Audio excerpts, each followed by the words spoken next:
नमस्कार दोस्तों, आज एक और पारिवारिक कहानी में मैं आपका स्वागत करती हूँ। आज की कहानी है पैसों वाले घमंडी ससुराल वालों की असलियत सामने आते ही नई बहू की आंखों से आंसू नहीं रुकते हैं। फिर उसने ऐसा क्या किया? अपने चेहरे पर छलकती उदासी और आंखें में तैरते दर्द को आईने में देखते देखते विधि अपने अतीत की गलियारों में भटकने लगती है। माँ माँ देखो ना, आज मैं भी आपके जैसी दिख रही हूँ। आईने में अपने प्रतिबिंब में माँ की छवि जैसी खुद को देखते हुए विधि अपनी माँ पाखी को कहती है, हाँ मेरी प्यारी बिटिया। फिर एक लाल गोल बिंदी विधि के माथे पर लगाते हुए पाखी कहती है, अब बिल्कुल मेरी जैसी दिखती है, देख अब आईने में। सच्ची माँ, डिट्टो आपके जैसी हूँ। अच्छा हुआ जो मैं पापा के जैसी नहीं हुई, वरना लोग कितना चिढ़ाते। काली कलूठी कहकर मुंह बनाते हुए 10 साल की विधि कहती है, ऐसा नहीं कहते बेटा, रंग रूप अपने हाथ में थोड़ी ना होता है, वो तो भगवान की देन होती है। और बेटा, हमें रूप नहीं गुण देखने चाहिए। तेरे पापा भले ही काले हैं पर दिल के बहुत अच्छे इंसान हैं, हमारा कितना ख्याल रखते हैं और तुझे तो कितना प्यार करते हैं मेरी नकचढ़ी। विधि का नाक प्यार से खींचते हुए पाखी कहती है, पर माँ आप इतनी गोरी और पापा इतने काले, फिर आपने पापा से शादी क्यों की? मैं तो कभी नहीं करूँगी पापा के जैसे काले लड़के से शादी। अच्छा, तो मेरी बिटिया रानी को मेरे जैसे रंग वाले से शादी नहीं करनी है, तो फिर कैसे लड़के से करनी है? शिवम कमरे में बोलते बोलते दाखिल होते हैं और विधि के पास आकर बैठ जाते हैं। पापा, मुझे माँ के जैसे गोरे लड़के से शादी करनी है, वो भी किसी रईस घर में, जहाँ नौकर चाकर हो, माँ के जैसे नहीं जो सारा काम खुद ही करना पड़े। और हाँ पापा, मुझे 10 तोला सोना भी चाहिए। विधि के इन शब्दों के साथ पाखी और शिवम की हंसी फूट पड़ती है और शिवम कहते हैं, बिल्कुल बेटा, मैं आपके लिए आपकी माँ के जैसे ही गोरे मुखड़े वाला दूल्हा लाऊंगा और खूब सारा सोना भी दूंगा। ठीक है मेरी बिटिया रानी, पर एक बात तो बताओ, मेरी बिटिया रानी इतनी सोने का करेगी क्या? शिवम प्यार से विधि के दोनों गालों को छूते हुए कहता है। शिवम की बातों से विधि खिलखिलाकर हंस पड़ती है और फिर कहती है, पापा आप भी ना बिल्कुल बुद्धू हो, आपको इतना भी नहीं पता। खी खी खी खी खी। हाँ हूँ मैं बुद्धू मेरी बिटिया रानी, पर अब तो बता दे। जानबूझकर शिवम विधि के सामने बुद्धू बनने का नाटक करते हैं ताकि विधि के मुंह से उसके सपनों को सुनाने का मौका मिले शिवम को। अच्छा, तो मैं बताती हूँ पापा, मैं उन सोनों के गहनों को पहनकर रानी बनकर रहूँगी जहाँ मेरी शादी होगी। कहाँ से लाती है इतना खुरापात अपने छोटे से दिमाग में लाडो रानी? माथे पर हल्के प्यार से मारते हुए पाखी कहती है कि तभी विधि को लगा कोई सच में उसे मार रहा है। तंद्रा टूटी तो सामने उसकी 6 साल की बेटी आन्या उसके पास खड़ी थी और हाथों को हिला हिला कर कह रही थी, क्या हुआ मम्मा, आप रो रहे हो? आन्या की आवाज़ से विधि की तंद्रा टूटती है, तब उसे पता चलता है कि उसकी आंखें रो रही है। वो जल्दी से अपना आंसू पोंछती है और आन्या से कहती है, अरे बेटा, आप इतनी जल्दी उठ गए? अभी अभी तो आपकी आंख लगी थी, चलिए जल्दी से सो जाइए। आन्या बेटा देखिए, रात बहुत हो गई है।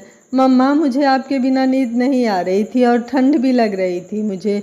ओ सोना, आई एम सॉरी बेटा, मैं अभी आपको दूसरा स्वेटर पहना देती हूँ जो अपनी नानी ने बड़े प्यार से बना कर भेजा है। फिर विधि आन्या को कहती है, आप यहीं बैठो, मैं अभी अलमारी से स्वेटर निकाल कर लाती हूँ, और फिर उसे पहनाकर रजाई में सुला देती है। फिर विधि आन्या के बालों को सहलाते सहलाते उन्हीं यादों में खो जाती है। काश मैं पापा और माँ की बात मानी होती, काश मैं गोरी चमड़ी और रईस घराना ना देखकर लड़के के गुण को देखकर शादी की होती, तो आज ऐसा जीवन नहीं जीना पड़ता। जिसे मैं हीरा समझती थी वो दरअसल कोयला निकला। कहने के लिए अश्विन का मन गोरा है, पर अंदर से दिल तो काला ही है। उसकी दुनिया ही दिखाए वाली है, कुछ सच्चा नहीं था, सब झूठा था। माँ बाप भाई बहन सब ने एक नकाब ओढ़ रखा था, कहने के लिए ही सिर्फ रईस घराने के इज्जतदार लोग थे, पर संस्कार किसी नीच से भी गिरा हुआ है इन लोगों का। क्या सोचा था और क्या निकले ये सभी। ओह, कितनी खुश थी मैं जब पहली बार अश्विन को देखा था। पहली ही नज़र में भा गया था, और बातें तो ऐसी जैसे संस्कार के फूल झड़ते हों। शालीनता ऐसी कि बड़े बड़े महात्मा शर्मा जाएं, और सबसे बड़ी बात चेहरे का पानी। ओह क्या बताऊं, तीखे नाक, गहरी आंखें, उस पर गोरा रंग और ये कद काठी। सच में ऐसा लग रहा था जैसे भगवान ने बहुत सोच समझकर मेरे लिए ही बनाया हो अश्विन को। जैसा ख्वाबों में देखा था बिल्कुल वैसा ही था अश्विन।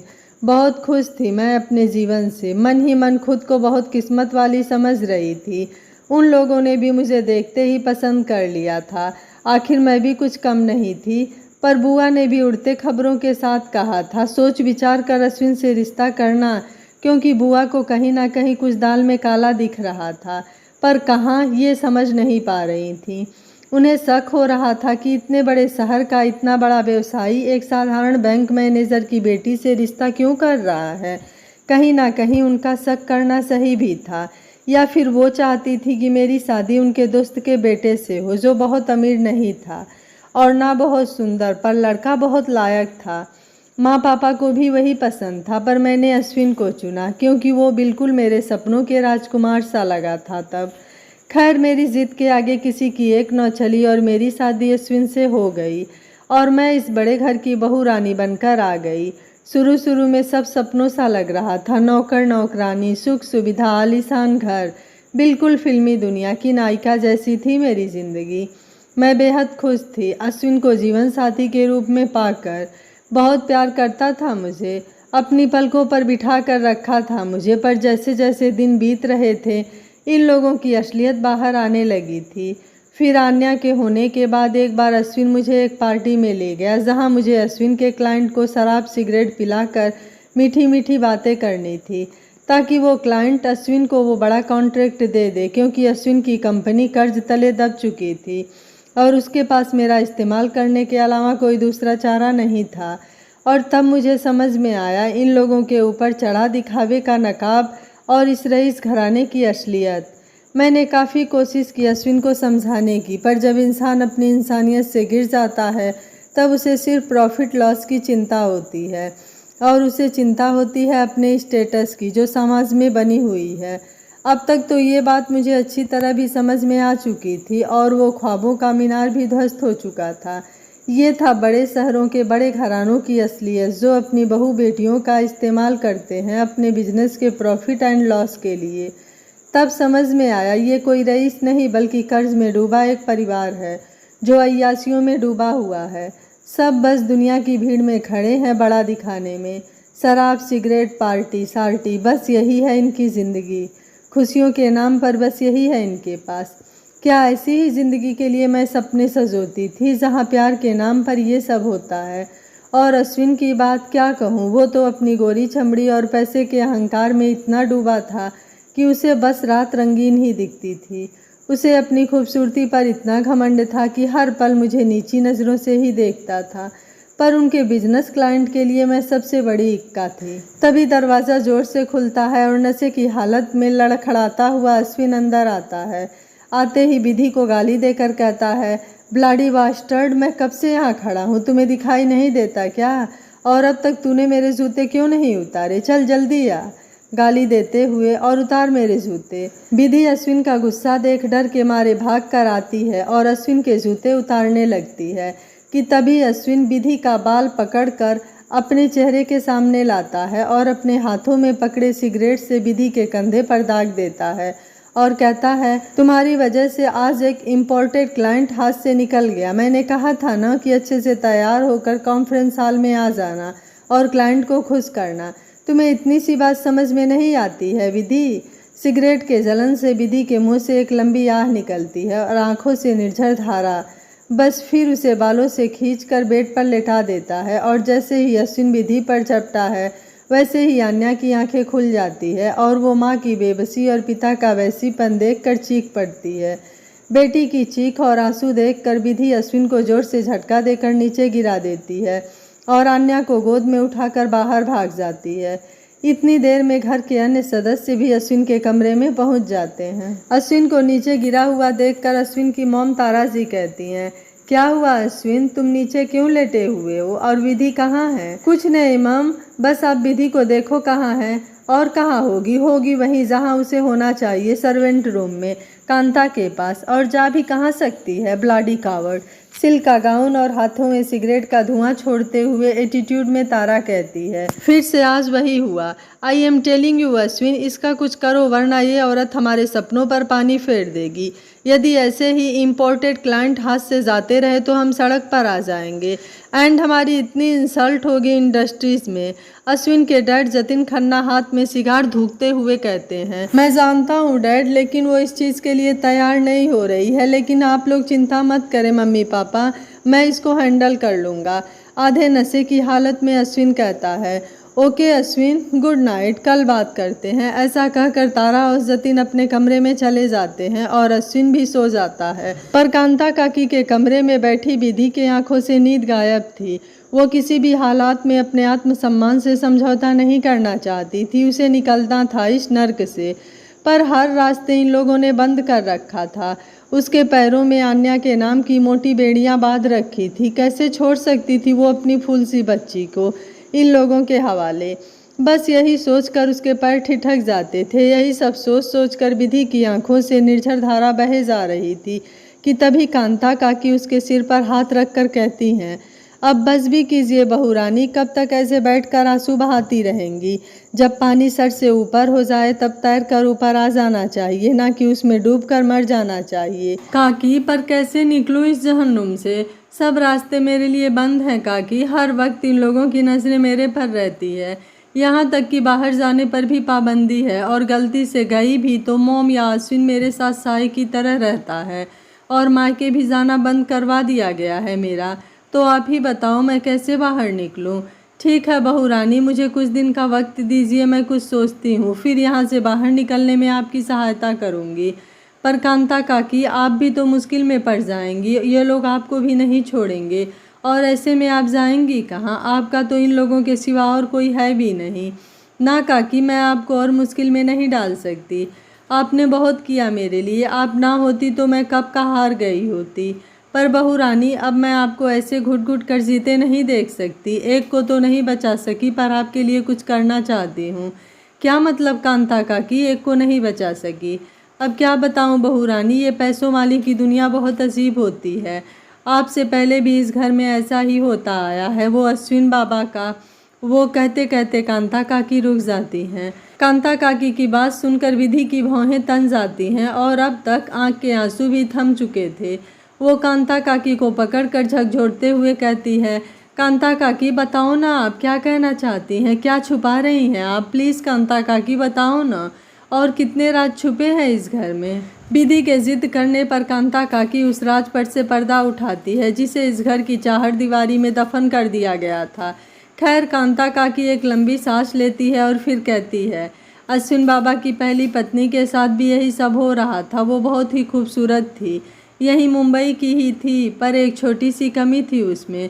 वो साधारण परिवार की थी। उसके पिताजी छोटे मोटे रिपेयरिंग पार्ट्स का दुकान चलाते थे। एक बार अश्विन की गाड़ी पारुल के पापा के दुकान के पास खराब हो गई, और इत्तेफाक से वहाँ उस दिन पारुल भी अपने पापा के दुकान में आई हुई थी। बस फिर क्या था, अश्विन का दिल आ गया उस पर और हो गई शादी। शादी के कुछ ही दिनों बाद उसके मायके आना जाना बंद। उसे भी ऐसे ही नज़रबंद रखा जाने लगा। बहुत प्यारी थी वो भी, पर उसके इसी भोलेपन का फ़ायदा उठाया जाने लगा। उसे पहले बड़े घराने की रईस औरतों की तरह ढाला गया और फिर अपने फ़ायदे के लिए इस्तेमाल किया जाने लगा। वो भी सिगरेट और शराब की आदी होने लगी। अक्सर पारुल शराब के नशे में मुझसे कहती थी, कांता काकी मुझे ये ज़िंदगी रास नहीं आती, मैं क्या करूं काकी, बताओ ना। मैं यहाँ से निकलना चाहती हूँ। मुझे अपने माँ के गोद में सर रखकर जी भर कर रोना है काकी, और पूछना है मुझे उनसे कि क्यों कराया मेरा ब्याह इन ऊंचे महलों में। मैं जीना चाहती हूँ, पर किसी के शर्तों पर नहीं, बल्कि अपनी खुशी से। मैं माँ बनना चाहती हूँ काकी, पर ये सुख भी मुझसे छीन लिया इन लोगों ने, कांता काकी, छीन लिया। ऐसा कहकर पारुल मेरे गोद में सर रखकर जी भर कर रोती थी, और फिर रात का नशा उतरने के बाद फिर वही सब। फिर एक दिन अचानक पारुल ऐसी निद्रा में सोई कि फिर कभी नहीं जागी, और उसके जाने के 1 साल बाद आप बहू बनकर आ गईं। बहू रानी, कहते कहते कांता काकी की आंखें भर आती हैं। ये सब कांता काकी के मुंह से सुनकर विधि के पैरों तले की ज़मीन खिसक गई। अब उसे समझ आ रहा था कि अश्विन और उसके परिवार ने कानपुर जाकर शादी क्यों की। मुंबई से कानपुर, ओह ताकि उसके अतीत की परछाई हम लोगों को ना पड़े। पारुल की दर्द भरी दास्तां सुनकर विधि की आंखें नम तो ज़रूर हो जाती, पर एक सवाल जो विधि को समझ में नहीं आ रहा था कि आखिर पारुल को माँ बनने से क्यों रोका गया। इसलिए इस बात को जानने के लिए विधि कांता काकी से एक सवाल करती है। कांता काकी को भी पता था ये सवाल जरूर उठेंगे विधि के मन में, इसलिए उन्होंने बिना किसी और सवाल जवाब के इसका जवाब देती हैं। दरअसल उन दिनों अश्विन का कारोबार आसमान की ऊंचाइयां छू रहा था और अश्विन और उसके माँ बाप नहीं चाहते थे कि पारुल उस समय बच्चे को जन्म दे और वो माँ बनकर रह जाए। हर रात उस घर में बड़े बड़े लोगों का जमावड़ा लगता था। अरे कौन नहीं जाता था उस पार्टी में, बहू रानी, बड़े बड़े पॉलिटिशियन, फिल्म जगत के लोग, मीडिया, फलाना डिमका सभी रहते थे। काम ही था साहब का ज़मीन जत्था से जुड़ा हुआ, तो पहचान तो बड़े लोगों से होनी ही थी। कांता काकी आज सब कुछ बोल देना चाहती थी विधि को, पर विधि तो अब तक दृढ़ निश्चय कर चुकी थी कि उसे किसी भी हाल में यहाँ से निकलना था। इसलिए वो कांता काकी के सामने हाथ जोड़कर घुटनों के बल बैठ गई, मानो मंदिर में भगवान के सामने बैठ याचना कर रही हो। कांता काकी, अब आप ही हो जो मुझे इस जंजाल से बाहर निकाल सकती हो। मैं नहीं मरना चाहती काकी, मैं अपनी बेटी आन्या के लिए जीना चाहती हूँ। मुझे निकालो कांता काकी, कहते कहते फूट पड़ी विधि।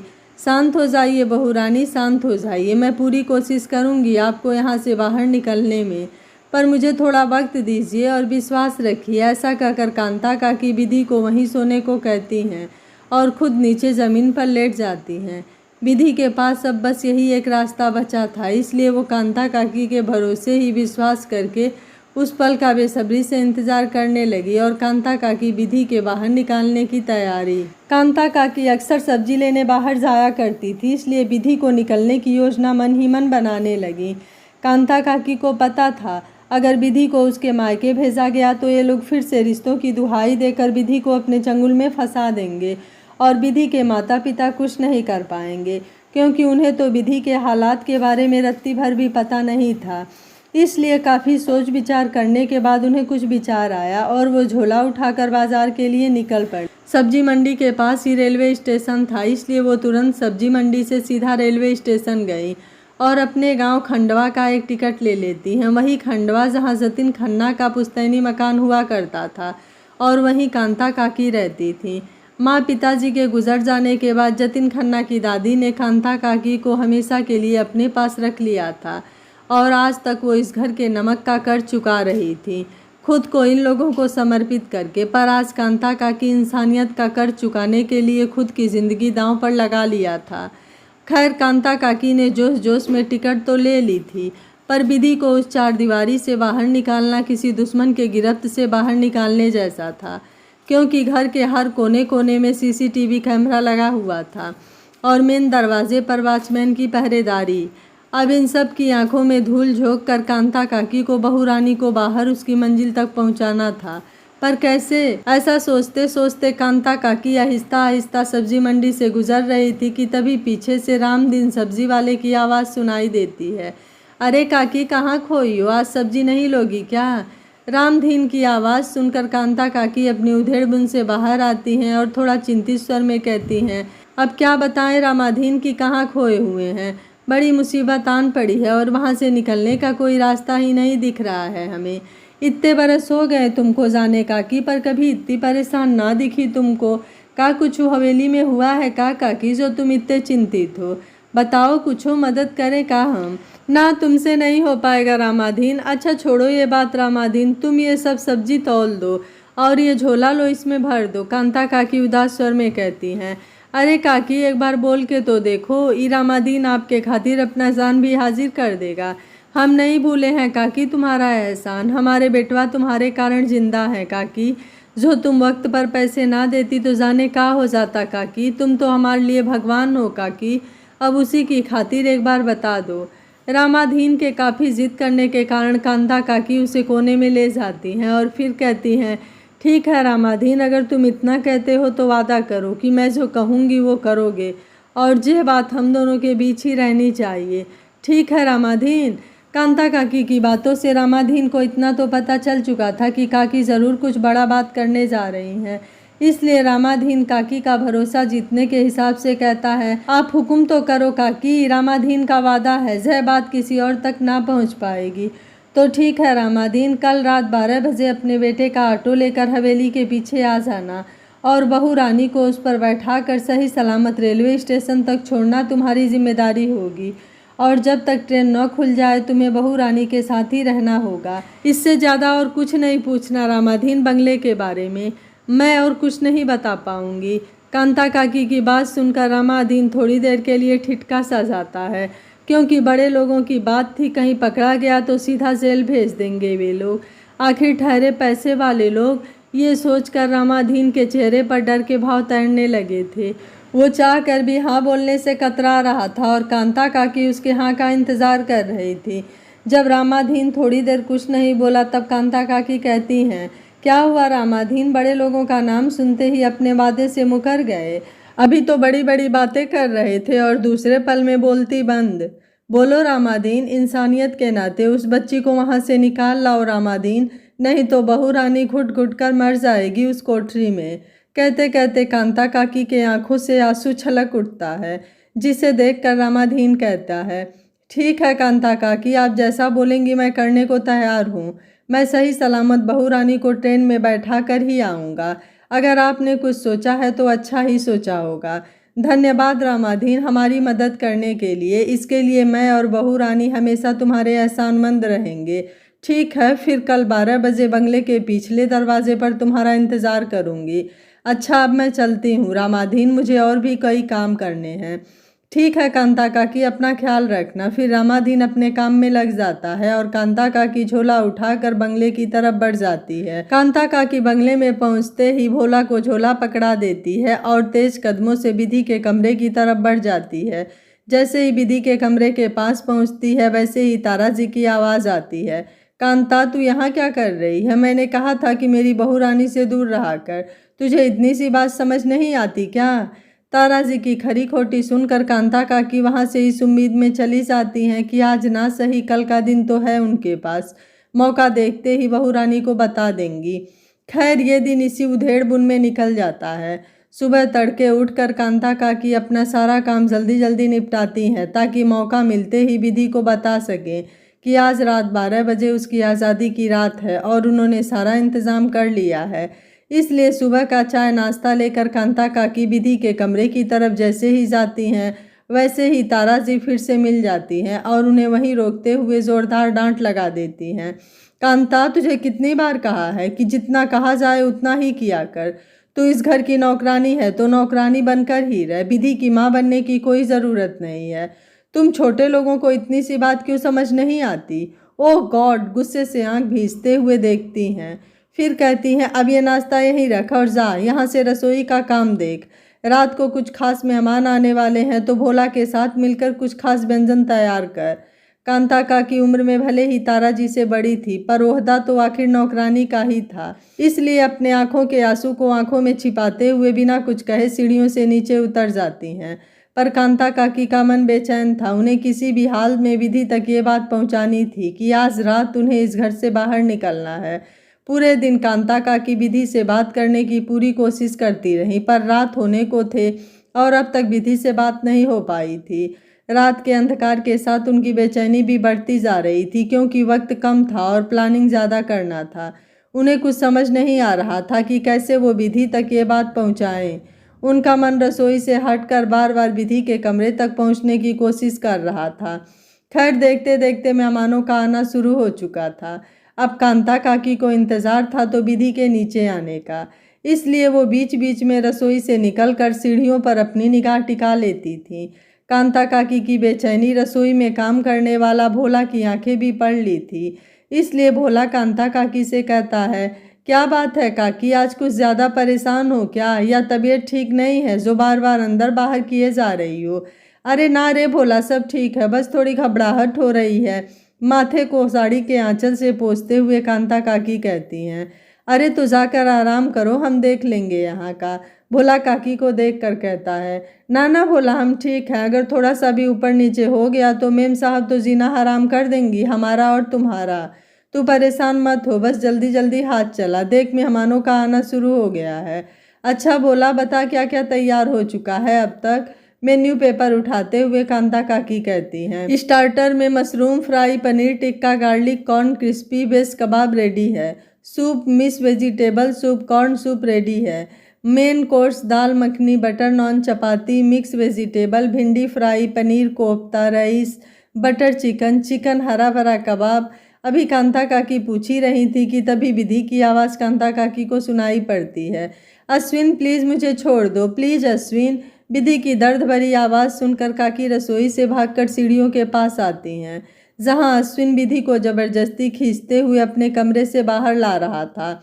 और विधि बैकलेस रेड गाउन और हाई हील पहने अश्विन से नहीं जाने की गुजारिश कर रही थी, और अश्विन गुस्से से उसे गंदी गंदी गालियां दे रहा था। ब्लाडी बास्टर्ड, तुझे यहाँ रानी बनाकर इसीलिए नहीं रखा है ताकि तुम अपनी मन मर्जी चला सको, बल्कि रानी बनने की कीमत भी चुकानी पड़ती है। ये जो महंगे महंगे कपड़े, ये मेकअप, ये रईसों की तरह जीना, ये तरह तरह के सर्वेंट ऐसे ही नहीं मिलते। इसके लिए कीमत चुकानी पड़ती है और सेक्रीफाइस करना पड़ता है, तब जाकर मिलता है ये सुख और आराम। ब्लडी रास्कल, देखो विधि, आज मेरा मूड मत खराब करो। अगर आज ये इन्वेस्टर हाथ से निकल गया ना तो मैं तुझे जिंदा नहीं छोड़ूंगा। बस सिंगार का लगाता है, पल भर के लिए कुछ सोचता है और फिर थोड़ा शांत होते हुए विधि को कहता है, अरे मैं कौन सा तुम्हें उन लोगों के साथ रिलेशन बनाने को बोल रहा हूँ। बस यही कह रहा हूँ कि अपनी मनमोहक अदा से उस क्लाइंट का मन मोह लो, जिससे हमारा काम बन जाएगा और हमारी डूबती नैया पार हो जाएगी। ट्राई टू अंडरस्टैंड विधि, हमें तुम्हारी ज़रूरत है यार। 10 करोड़ का लोन है हमारे ऊपर, और मिस्टर बक्सी हमारे साथ पैसे इन्वेस्ट करते हैं तो हम ये लोन जल्द से जल्द चुका देंगे। माथे पर टेंशन की लकीर और सिगार का कश लगाते हुए अश्विन थोड़ा बेबस होते हुए कहता है। आज अश्विन थोड़ा ज़्यादा ही टेंशन में था, क्योंकि आज अगर मिस्टर बक्सी हाथ से निकल गया तो शायद इसकी भारी कीमत चुकानी पड़ सकती थी खन्ना परिवार को। अश्विन विधि को यह सब सुना रहा था और सीढ़ियों के नीचे खड़ी कांता काकी विधि को इशारे से कुछ कह रही थी, जो विधि को समझ नहीं आ रहा था।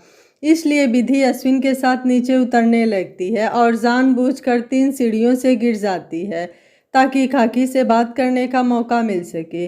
विधि गिरने के साथ ही जोर जोर से ऊ आह करने लगती है ताकि कांता काकी का सहारा मिल सके और बात बन सके। विधि ने जैसा सोचा ठीक वैसा ही हुआ। कांता काकी उसे सहारे से सोफे पर बैठाती हैं और अश्विन की नज़रों से छुपाकर विधि के हाथों में एक पर्ची पकड़ा देती हैं और बस 2 शब्द बोल पाई, आज 12 बजे। कांता काकी के कहे शब्द और उस पर्ची की वजह से विधि ना चाहते हुए भी अश्विन के साथ बाहर कॉन्फ्रेंस हॉल में जाती है, जहां शराब और शबाब से भरी पार्टी चल रही थी। अश्विन विधि के बाहों में हाथ डाले पार्टी में जाता है और 55 साल के जाने माने करोड़पति मिस्टर बक्सी से विधि को इंट्रोड्यूस करवाता है। मिस्टर बक्सी विधि की सुंदरता देखकर काफ़ी इम्प्रेस हो जाते हैं।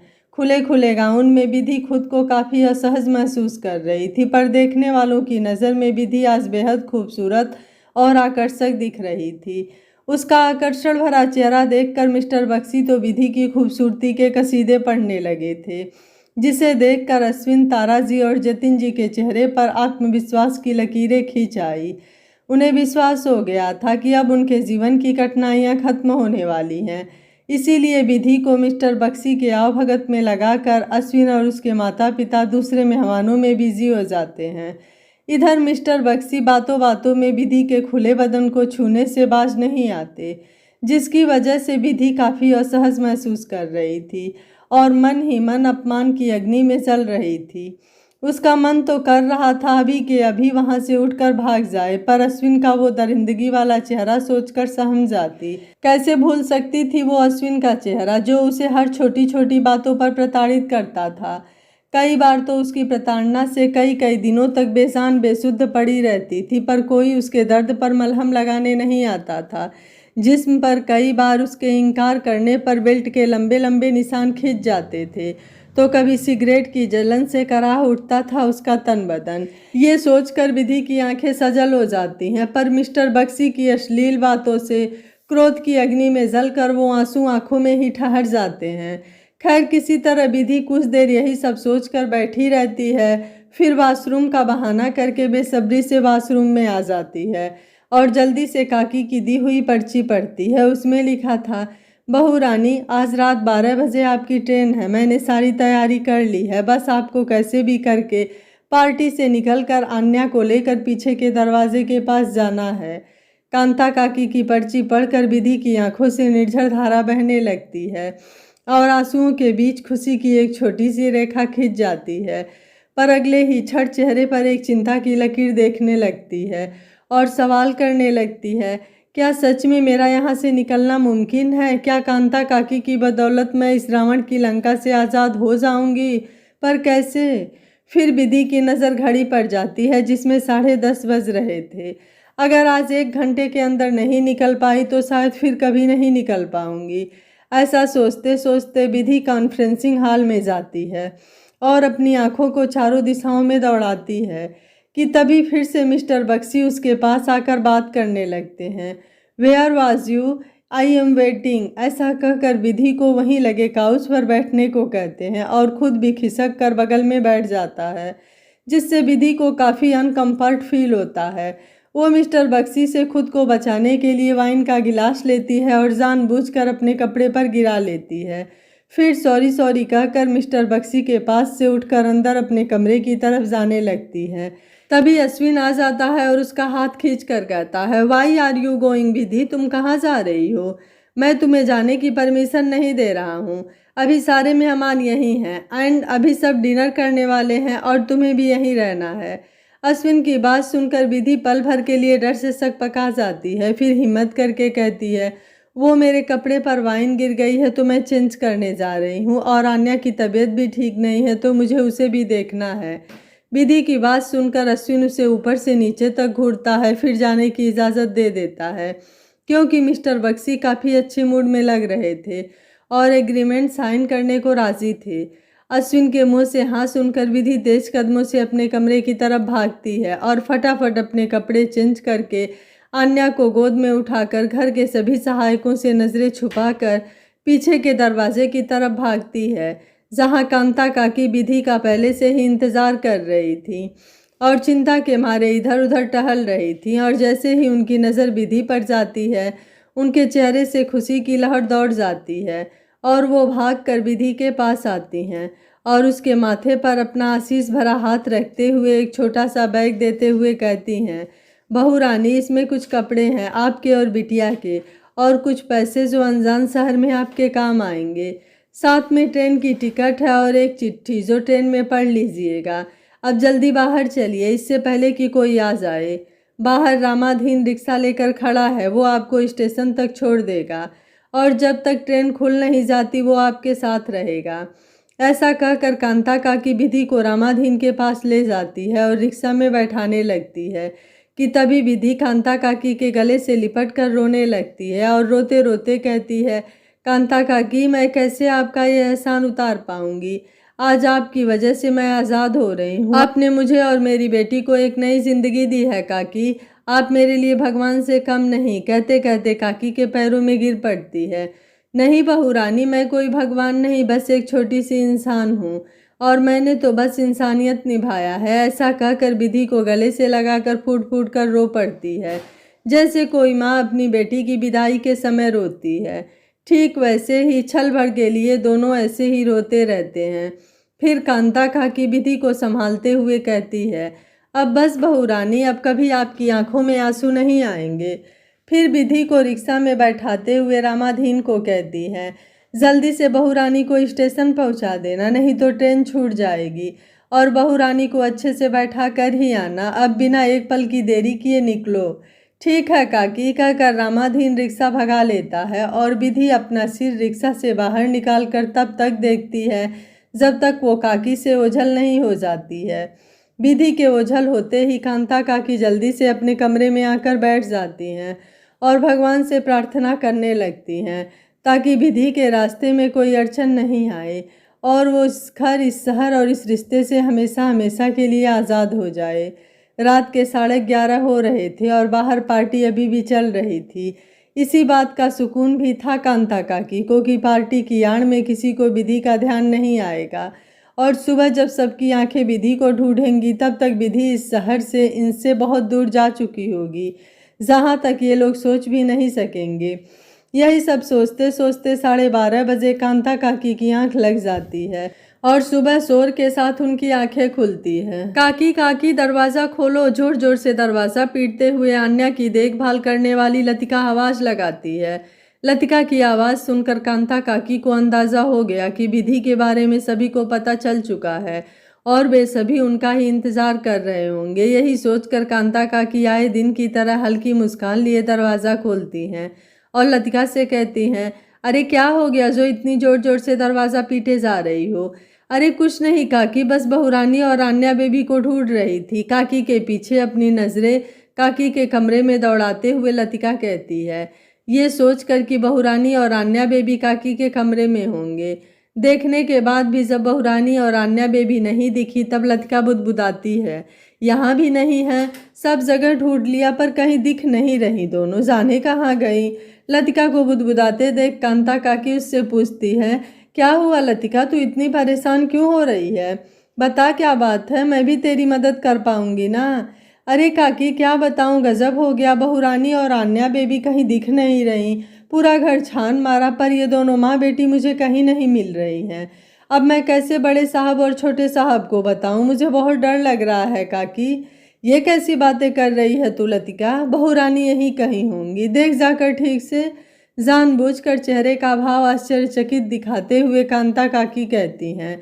तब तक घर का सफाई कर्मी बड़े साहब और मेम साहब को ये खबर पहुंचा देता है, जिसे सुनकर सब नीचे अन्या अन्या चिल्लाते हुए आ जाते हैं और सभी सहायक कर्मी को बुलाते हैं और सबको कहते हैं, पूरे घर और बाहर गार्डन में देखो, विधि को शायद बाहर गार्डन में होगी।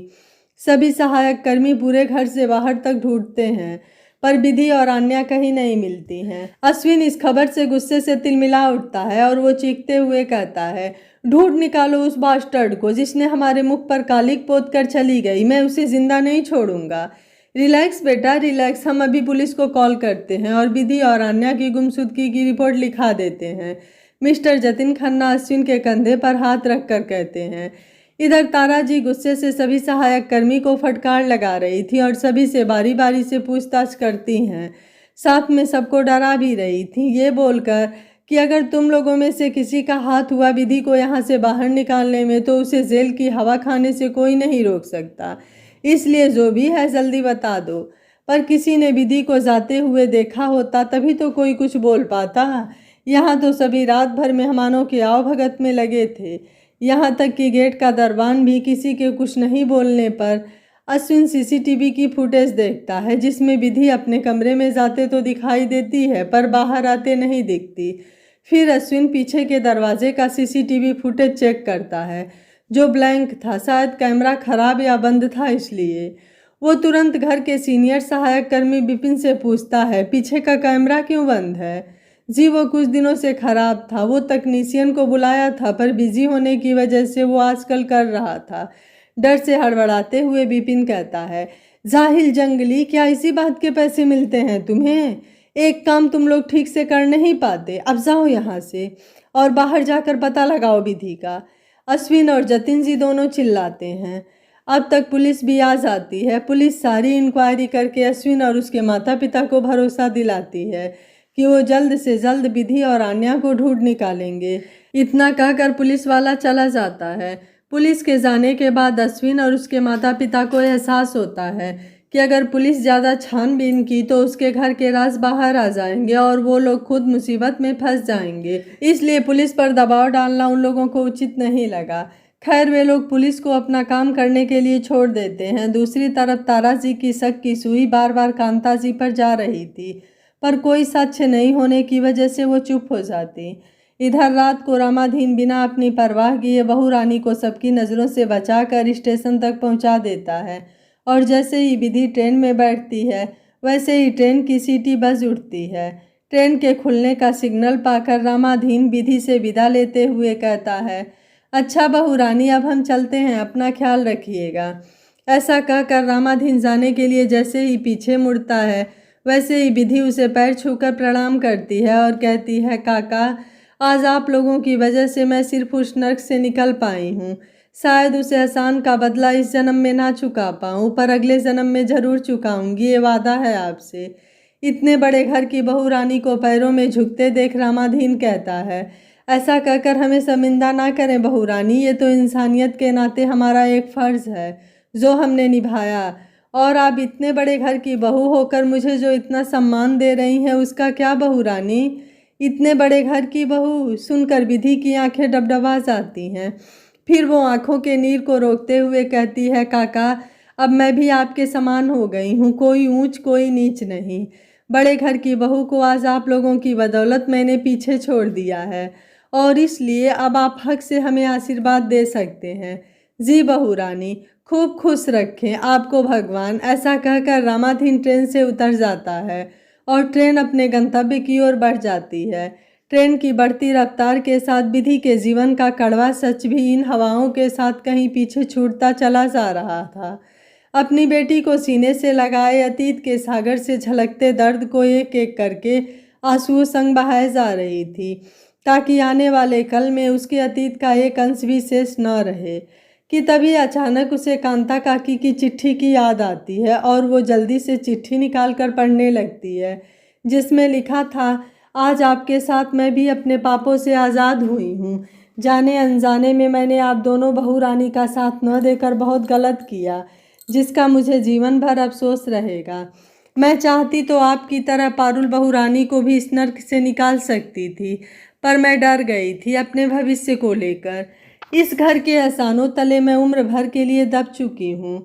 इस घर ने मुझे रोजी रोटी दिया, भोला बिमला जैसे लोग दिए, इन लोगों का प्यार सम्मान मिला। इन सब में मैं भूल गई आप लोगों के तकलीफ को, दर्द को, आपकी घुटन को, जो आप लोगों को रोज़ थोड़ा थोड़ा डसती थी। पर अब मुझे ये सुकून है कि मैंने किसी के प्राणों की रक्षा की है और उसे एक नई जिंदगी देने में कामयाब हुई हूँ। अब मुझे ज़िंदगी से कोई शिकायत नहीं रहेगी और ज़िंदगी के आखिरी सांस तक सुकून से जी पाऊंगी। फिर आगे लिखा था, आप खंडवा पहुंचकर सागर चले जाइएगा, वो भी किसी लोकल गाड़ी से, ताकि इन लोगों को पता ही नहीं चले। अगर ये लोग ढूंढना भी चाहेंगे तो सिर्फ खंडवा तक ही ढूंढ पाएंगे, उसके बाद इन लोगों को कुछ पता नहीं चलेगा। खैर, सागर पहुंचकर आप इस पते पर जाना जो मैं यहाँ लिखी हूँ। वहाँ आपको मेरी दूर की मौसी की बेटी कुसुम मिलेगी, जिसका इस दुनिया में कोई नहीं है। मैंने उसके नाम की भी एक चिट्ठी आपके बैग में रखी है, जो पहुँचते ही उन्हें दे दीजिएगा। वो ज़रूर आपको अपने घर में शरण देगी और तब तक अपने माता पिता से दूर ही रहिए, जब तक सब ठीक नहीं हो जाता। अच्छा, अब मैं अपने शब्दों को विराम देती हूँ। कोई भूल चूक हो गई हो तो माफ़ कीजिएगा बहू रानी, और अपना और आन्या बेबी का ख्याल रखिएगा। कांता काकी। कांता काकी की चिट्ठी पढ़ते पढ़ते विधि बहुत भावुक हो जाती है, क्योंकि एक वो ही थी कि उसे समझती थी उस घर में। खैर, रात के अंधकार के बाद सवेरा भी होता है और उसी उजाले की खोज में विधि अपनी 6 साल की बेटी के साथ निकल पड़ी थी एक नई राह पर। सुबह की ठंडी हवाओं और सूरज की प्रखर रोशनी के साथ विधि की आंख खुलती है और ट्रेन की खिड़की से वातावरण की खूबसूरती को ऐसे देखती है जैसे कोई नया बच्चा अपनी माँ की कोख से निकलकर रोशनी को देखता है। विधि आज कितने सालों बाद खुद को आज़ाद महसूस कर रही थी। चेहरे पर ना कोई डर, ना कोई खौफ, ना ही उदासी और ना ही बोझिल होती जिंदगी का दर्द छलक रहा था। आज सच मायने में इस विधि सिर्फ विधि थी, जिसके आगे पीछे कोई बड़े घर की बहू रानी का टैग नहीं था। वो खुश थी खुद को और अपनी बच्ची को आज़ाद देखकर। वो निश्चिंत थी अपनी आन्या के लिए, जो भविष्य में पैसों की बलि चढ़ने से बच चुकी थी। आज उसके चेहरे पर आत्मविश्वास की साफ रेखा दिखाई दे रही थी, जो अपनी बच्ची के जीवन को खुशहाल बनाने के लिए हर जतन करने को राजी थी। आगे का सफ़र आसान तो नहीं था, पर बीते कल से ज़रूर अच्छा होगा, ये विश्वास था विधि को। अभी आहिस्ता आहिस्ता विधि अपने जीवन की खुशियों को बटोरना सीख ही रही थी कि तभी ट्रेन के रुकने की आहट होती है। बाहर देखा तो खंडवा स्टेशन आ चुका था। आन्या को गोद में लेकर विधि भी और लोगों के साथ नीचे उतर जाती है, फिर वहाँ से सागर के लिए बस ले लेती है। कुछ घंटों के सफ़र के बाद उस गांव में पहुंच जाती है, जहां का पता कांता काकी ने दिया था। लोगों से पूछकर कुसुम काकी के घर तक भी पहुंच जाती है और पहुंचते ही कुसुम काकी को कांता काकी की चिट्ठी देती है और कहती है, ये कांता काकी ने दिया है, मुंबई वाली। और मैं विधि हूँ। ऐसा कहकर विधि कुसुम काकी को पैर छूकर प्रणाम करती है। अच्छा कहकर कुसुम चिट्ठी पढ़ती है जिसमें कांता काकी ने विधि के बारे में बताया था। इसलिए बिना कोई सवाल जवाब किए कुसुम काकी विधि को अपने घर में रहने की इजाज़त दे देती हैं। पर विधि के लिए अपनी और अपनी बच्चे की ज़िंदगी काटना आसान नहीं था। इसलिए कुछ दिनों बाद कुसुम काकी की मदद से वहीं स्कूल में टीचर की नौकरी कर लेती है और साथ में आन्या का भी दाखिला उसी स्कूल में करवा देती है। उधर खन्ना परिवार में उथल पुथल मची हुई है। ऐसा लग रहा था मानो विधि के साथ साथ माँ लक्ष्मी भी उसके घर से विदा ले चुकी हैं। कई दिनों तक पता करने के बाद भी विधि का किसी को कुछ पता नहीं चलता है। उधर जब मिस्टर बक्सी को पता चलता है कि विधि अश्विन को छोड़कर जा चुकी है तो वो भी एग्रीमेंट साइन करने से साफ इनकार कर देते हैं। दरअसल पार्टी वाले दिन मिस्टर बक्सी इतने अधिक टल्ली हो गए थे कि उन्हें होश ही नहीं था और इस वजह से उस रात साइन नहीं कर पाए थे। और एक ये दिन जब उन्होंने अश्विन की कंपनी में इन्वेस्ट करने से ही मना कर दिया। एक साथ इतना बड़ा नुकसान देखकर जतिन जी को हार्ट अटैक आ जाता है और उन्हें अस्पताल में भर्ती कराया जाता है। एक एक करके खन्ना परिवार ताश के पत्तों की तरह ढह रहा था। शायद ये उनके कर्मों का ही फल था जो एक एक करके अपने रंग दिखाना शुरू कर दिया था। काफ़ी पैसे इलाज में खर्च करने के बाद जतिन खन्ना ठीक होकर घर आता है, पर अपने बंगले में नहीं बल्कि एक 3 BHK फ्लैट में जो अश्विन ने सारे पैसे कर्जदार को चुकाकर बचाकर खरीदा था। खैर अब तक विधि अश्विन से पूरी तरह आज़ाद हो चुकी थी और वक्त के साथ जीना भी सीख ली थी। चुनौतियाँ तो कई आई जिंदगी में, पर उस चुनौतियों से लड़ना अब विधि को बखूबी जानती थी। कुछ सालों बाद वो अपने माता पिता से भी मिली जो अब बूढ़े हो चुके थे, पर पाखी और शिवम को गर्व था अपनी बच्ची पर कि वो अपनी ज़िंदगी से हार न मानकर उससे लड़ना सीख लिया है।